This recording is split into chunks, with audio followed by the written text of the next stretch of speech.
विश्रुतं विश्वरूपं च तस्मै शुद्धात्मने नमः।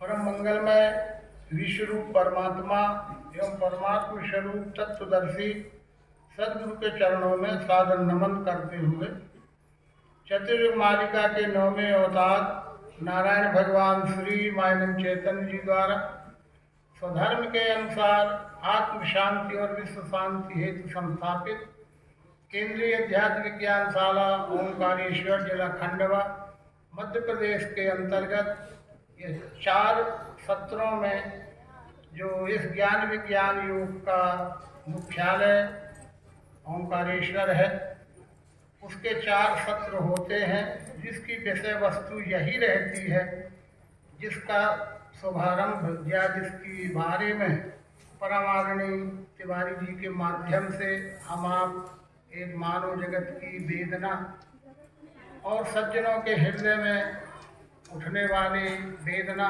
का स्फुरण सुन समझ रहे थे।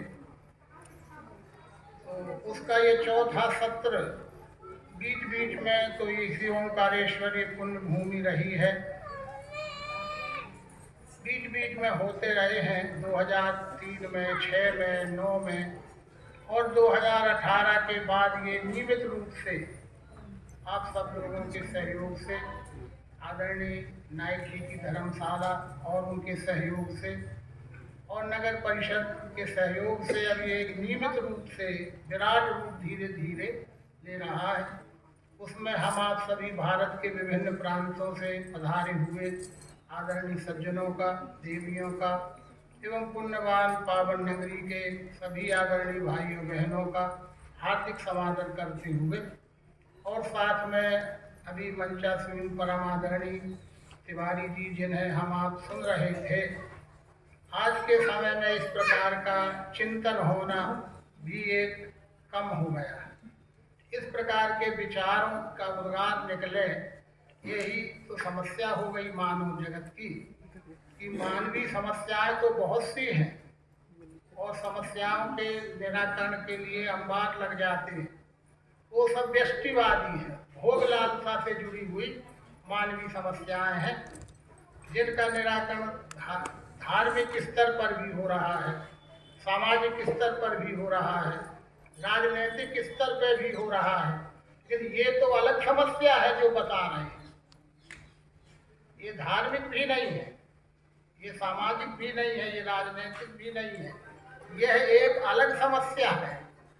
इस समस्या को बिरले लोग ही समझ पाते हैं और मैं तो धन्यवाद देता हूँ, मुझे भी प्रेरणा मिली कि ये तो एक महत्वपूर्ण बात उठाई जा रही है, जो कि इस विषय पर कोई चिंतन नहीं हो रहा, इस विषय पर कोई चर्चा भी मानव जगत में नहीं हो रही है।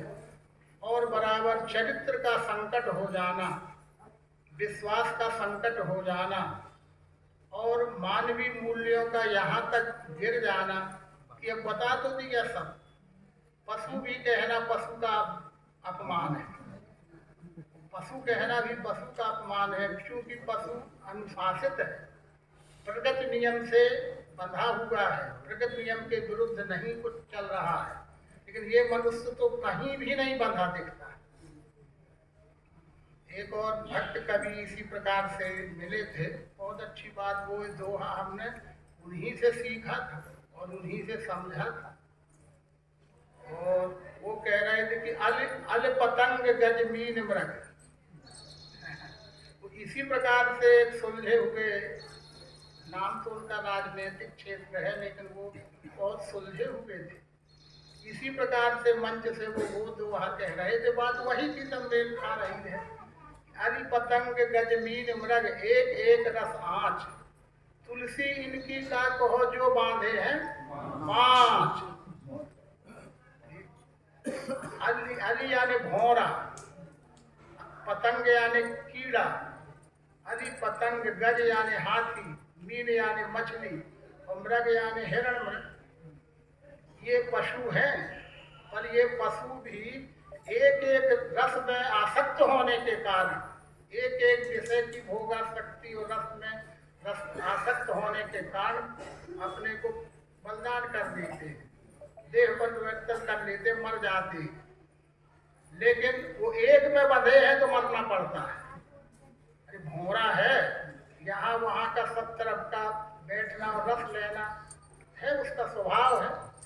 पर ये जो घूमते घूमते कमल पर बैठ जाता है और कमल का मुंह शाम के सूर्यास्त के समय बंद हो जाता है, रात भर वो उसी में रह गया, तो सुबह तो कमल खिल जाएगा सूर्योदय होते ही, पर वो भौरा मरा मिलेगा।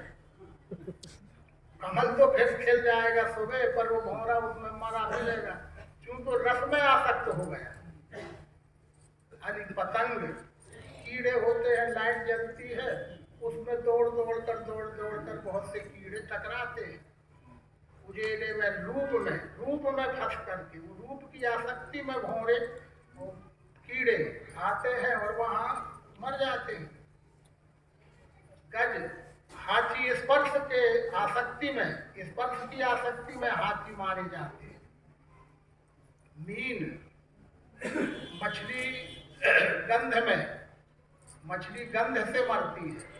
वो एक होते ऐसी लकड़ी में बांध दिया, उसके इस तरह का रहता है, उसमें एक केंचुआ या कोई भी लगा दिया, वो केंचुए की पकड़ने की गंध की आड़ में पकड़ती और वो गले में उसके ऐसा फंस जाता है। उसे देखा वजन हो गया, ऐसा उठा लेता है, वो मछली फंसी आ जाती है। अली पतंग गज मीन मृग, और मृग जो है वो शब्द में फंसता है, शब्द। और इसे मृग मारने वाले, मृग का वध करने वाले बांसुरी बजाते हैं, कहीं अच्छी सुरीली ध्वनि करते हैं, जिससे वो मग्न सा हो जाता है और उसको अपनी सुध बुध नहीं रहती, फिर उसका शिकार कर लेते हैं। इस तरह से अली पतंग गज मीन मृग एक एक रस आँच, पर तुलसी इनकी का कहो, बात तो इसकी है, ये तो पांचों में बंधा है, नहीं बंधा। शब्द में, स्पर्श में, रूप में, रस में, गंध में, ये पांच ही संसार के प्रबल भोग हैं, पांच ही भोग हैं।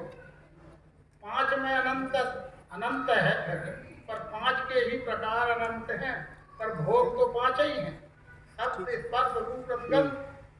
मजदूर भोगेगा तो उन्हीं को, और एक महामहिम भी भोगेंगे तो आगे नहीं बढ़िए, उसी को। मजदूर हो चाहे राष्ट्रपति जी हो, चाहे कोई, भोग तो पांच ही हैं। पांच भोग हैं, पर इनके भोगने के साधन भी सबके पास वही हैं। पांच ज्ञानेंद्री, पांच कर्मेंद्री और पंच प्राण, यही तो भोगने के साधन है। और भोगता कौन है? सवाल यहाँ ये उठता कि फिर भोगता कौन है? ये तो भोग है और ये भोगने के साधन है, पर भोगता कौन है? वो अंतः का पंचक जो है, मन बुद्धि चित्त और अहंकार, ये भोगता है। तो फिर आत्मा की क्या भूमिका है उसमें? आत्मा का क्या रोल है? आत्मा तो मात्र प्रकाशक है। जाते हुए स्थिति में भी वही सारी बातें जो श्रीमद् भगवद गीता में, जाते हुए स्थिति में भी भोगते गुण कर्म को, इसे मूढ़ नहीं जाने, जाने है दिव्य चक्षु का। ये क्षेत्र की अच्छी बात उठाए तिवारी जी ने, ये तो अध्ययनशील लोगों की बात है। आज तो लोग ये क्षेत्र भी नहीं जानते, कहाँ का क्षेत्र, काय का क्षेत्र। ये तो आज अध्यात्म से भाषा ही अलग हो गई। ये कहते हैं अलग भाषा है, अध्यात्म की भाषा नहीं है। अरे मूल अध्यात्म की भाषा तो यही है। 13वें अध्याय का नाम ही क्षेत्र योग नाम है। क्षेत्र माने शरीर होता है। चाहे उदाहरण में कोई भी चीज लेोगे तो सब शरीर ही है, और वो शरीर 8 अंगों का ही होगा। 5 तत्व 3 गुण 8 अंगों का होगा। और क्षेत्रज्ञ जानने वाला जीवात्मा, जो जानने वाला है वो क्षेत्रज्ञ है, और जिसे जाना गया है वो क्षेत्र है। पर बीच में वो जानने की क्रिया क्या है? महत्व तो बीच में वो जानने की क्रिया का है। अगर वो जानने की क्रिया नहीं है तो क्षेत्रज्ञ भी समझते बोलते तो रहेंगे। पर वो कृष्ण जी आगे चल गए, अर्जुन अब वो गे बताता हूँ जिसके सो, अब वो गे बताता हूँ। गे यानी वो परमात्मा जो सर्वरूप है, निर्मूल स्वरूप है, वो गे है। उसको न जानने के कारण ये सारी समस्याएं हैं मानव जगत। सारी समस्याओं की का बखान करना तो वो तो अलग विषय है, बखानते रहो। समस्याओं का बखान करने से समस्याओं को कुछ कोई हल नहीं हो जाता, न उनको कोई फर्क पड़ता है। तुम यहाँ बैठ के चाहे जो समस्या न बता दे तो फिर उस समस्या को कोई फर्क पड़ जाएगा? हमारे यहाँ बैठकर बोल लेने मात्र से वो समस्या को कुछ भी फर्क नहीं पड़ने वाला है। इसलिए वो अध्यात्म की परिभाषा क्या है? भगवान श्री कृष्ण ने किसे अध्यात्म कहा है? अध्यात्म ज्ञान नित्यत्वम सत्य ज्ञान अर्थ दर्शनम एतद् ज्ञानमिति प्रोक्तम शेष ज्ञानम कथ्यते। हे अर्जुन, अध्यात्म अध्यात्म तो सब कहते हैं, लेकिन अध्यात्म का अर्थ समझना अलग बात है। अधि यानी श्रेष्ठ, श्रेष्ठ जो सर्वश्रेष्ठ भाव है, परम तत्व है, वो अध्यात्म है। अधि यानी श्रेष्ठ, किससे श्रेष्ठ? क्षर से, अक्षर अक्षर से पुरुषोत्तम, और ये वस्तु विश्व रूप है, ये पुरुषोत्तम भाव, यही अध्यात्म है। ये अध्यात्म ज्ञान नित्यत्वम तत्व ज्ञान अर्थ दर्शनम। अर्थ दर्शनम, तत्व ज्ञान शब्द दर्शन नहीं है। अध्यात्म शब्द दर्शन को नहीं कहते, अर्थ दर्शन। अर्थ क्या है? वस्तु। अर्थ कहते हैं वस्तु को। जैसे कोई किसी से पूछे कि सूर्य माने क्या, एक न जानने वाला पूछ सकता है, पूछते भी है सूर्य माने क्या, तो हम क्या, उसका अर्थ क्या होगा सूर्य का? भानु, रवि, दिनकर, दिवाकर, ये होंगे, ये अर्थ है। गीता है, ये तो सूर्य का अर्थ नहीं है, ये सूर्य के पर्यायवाची प्रतिशब्द प्रतिशब्द है। अरे इतने बड़े मिनट की जरूरत नहीं थी, ऐसा अंगुली के निर्देश से वो चमकता हुआ सूर्य का बोध हो जाए, तो सूर्य माने वो चमकता हुआ, ना कि भानु, रवि, दिनकर, दिवाकर, भास्कर, ये तो उसी के नाम है ना। ये शब्द और अर्थ, ये शब्द तो संसार में सदा रहते हैं, और शब्दों में कोई कंगाल नहीं रहता। शब्दों में सब अमीर होते हैं। हम एक शब्द निकालो, 1000 शब्द उत्तर प्रत्युत्तर मिल जाएंगे, लेकिन अर्थ क्या? गिरा अर्थ जन बीच सम कहियत भिन्न न भिन्न। ये जो बात तुलसीदास जी ने भी रखी कि गिरा अर्थ जन बीच सम कहियत भिन्न, ये वाणी और शब्द, वस्तु और वाणी से निकलने वाला शब्द कहने में दो है, मैं और मेरा, ये कहना पड़ेगा, ये कहने ही भर के दो है, और मैं से मेरा कुछ अलग है क्या? मैं से मेरा क्या अलग है? मैं और मम्मी है भिन्न लखे सो जीव अविद्या, यही अविद्या भ्रम है। जो मैं से मेरे को अलग मानते हैं, यही अविद्या भ्रम है।